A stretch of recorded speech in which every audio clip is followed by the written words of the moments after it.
সিয়াচিন গ্লেশিয়ারে বন্ধুরা আমি -44 degree temperature দেখেছি। 6 মাস আমি ওখানে ছিলাম। মানে এটা বোঝানো যাবে না যে কি এক্সপিরিয়েন্স ছিল। পাকিস্তান ছিল অনলি 1 কিলোমিটার আমার পোস্ট থেকে। আইস কেভের ভেতরে ঢুকে আইসেক্স দিয়ে বরফ কেটে আনতাম, তারপরে সেই বরফ গলিয়ে জল করে তারপরে খেতাম। বন্ধুরা কি বলবো, 90 দিন আমি পোস্টে ছিলাম, তার মধ্যে মাত্র 3 বার স্নান করেছিলাম। মানে খুবই বাজে অবস্থা ছিল, পুজোর সময় ছিল, তাই অষ্টমীর দিন একবার স্নান করেছিলাম। এটা ছিল বন্ধুরা আমার গ্লেশিয়ারের এক্সপিরিয়েন্স।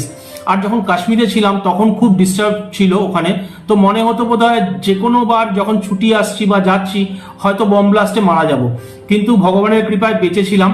এবং তখন তো এত ফোন টোন ছিল না, তখন বাড়ি থেকে চিঠি লিখতো। সপ্তাহে 2টো হেলিকপ্টার আসতো আমাদের যে পোস্ট, সেই পোস্টে 2টো হেলিকপ্টার আসতো। একসাথে দেখা যেত বাড়ি থেকে মা চিঠি পাঠিয়েছে, একসাথে দেখা যেত 20টা 25টা করে চিঠি পৌঁছচ্ছে।